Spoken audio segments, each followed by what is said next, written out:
Question sir मेरे भी हैं एक्चुअली। मैं वैसे तो एक पूछना चाहता था, लेकिन मेरे को दूसरा भी क्लब कर देता हूँ आपके साथ।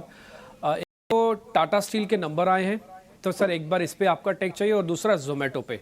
तो टाटा स्टील और जोमेटो पे आपका टेक क्या है? टाटा स्टील के नंबर अच्छे हैं, मगर अपग्रेड्स नहीं आने वाली हैं उसके अंदर। मैं ब्रोकरेज रिपोर्ट देख रहा था, बिकॉज नंबर्स की वजह से अब यह नहीं बोल सकते हैं कि क्या आप आगे देखिए, मेटल्स के अंदर अगर मैं कॉपर और क्रूड को इंडिकेटर पर समझूं तो मेटल्स के अंदर इस समय गिरावट आ रही है। ग्लोबली हमने देखा कॉपर बेयर मार्केट में आ चुका है। क्रूड जो $89-90 के आसपास था, $80 के नीचे 2 दिन पहले आ चुका था। ग्लोबल डेटा इतना अच्छा नहीं आ रहा है कि आप बोल सकते हैं कि कमोडिटी के अंदर डिमांड ज़्यादा आएगी, बिकॉज चाइना के अंदर डेटा मिक्स है।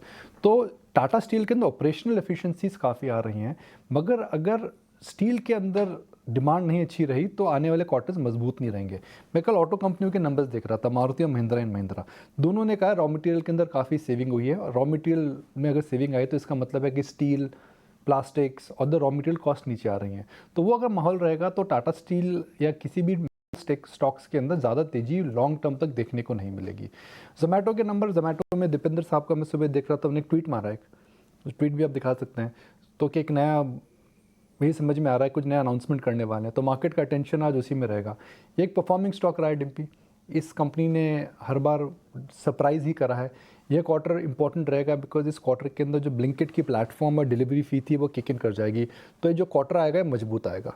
मगर मैं दर्शकों को मैं बता दूं कि स्टॉक जो रहा है बहुत ही मजबूत रहा है। मैं सुबह ग्राफ देख रहा था जब मैं 89 पे था, एक साल के अंदर 165% का उछाल। तो एक साल के अंदर 165% का उछाल है, तो स्टॉक के अंदर अब हम कोई सरप्राइज फैक्टर नहीं कर सकते हैं, बिकॉज मार्केट को पता है बिजनेस टर्न हो गया, मार्केट को पता है कि ब्लिंकिट बढ़ा है, मार्केट को पता है कि ये जो गाड़ी खड्डे में थी वो निकल कर ये फुल रफ्तार में चल रही है। तो कोई बड़ा सरप्राइज अगर नहीं आया तो जोमेटो के अंदर बड़ी तेजी करना शायद मुश्किल रहेगा। ऐसा स्टॉक जिससे मार्केट पार्टिसिपेंट्स ने शायद अपनी पूरी उम्मीदें खो दी थी वो था जी एंटरटेनमेंट, पर अब जो मैनेजमेंट की कमेंट्री आ रही है वो पॉजिटिव साइड है। पर बड़ा सवाल ये है कि कितना भरोसा करें मैनेजमेंट के आउटलुक पे जो वो शेयर कर रहे हैं, और स्टॉक के लिहाज से क्या यहाँ पे कोई मौका है? देखिए, एक डिस्क्लोजर, हम भी एक मीडिया कंपनी है, BCCL के पार्ट हैं, और हम एक दूसरी मीडिया कंपनी के नंबर्स का आकलन कर रहे हैं। एक हिंदी में कहावत है कि दूध का जला छाछ फूक फूक करके पीता है, तो जी की वही कहानी है। और जी की वही कहानी है इसलिए क्योंकि जी को लेकर के पिछले कई सालों तक मिनॉरिटी शेयर होल्डर्स को डिसअपॉइंटमेंट मिला है, मगर 2 क्वार्टर से जी के जो नतीजे हैं वो टर्न हो रहे हैं, मार्जिन्स ठीक हो रहे हैं।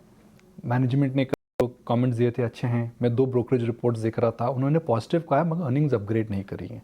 तो मेरे हिसाब से जी अभी एक ऐसा स्टॉक है जहाँ पे worst is definitely behind business को देखते हुए, मगर the best is yet to कम।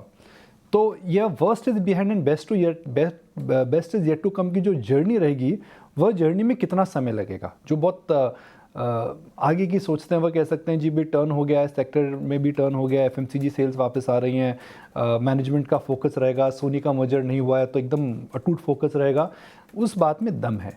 मगर मुझे लगता है कि इसके अंदर जो हम कहते हैं ना लोकप्रियता, that entire popularity to come back, markets will wait for some more quarters. मैं दोबारा वही मुहावरा बोलूँगा, दूध का जला छाछ फूक फूक करके पीता है। तो जी के अंदर पहले नंबर आएंगे, फिर बाद में स्टॉक ऊपर जाए।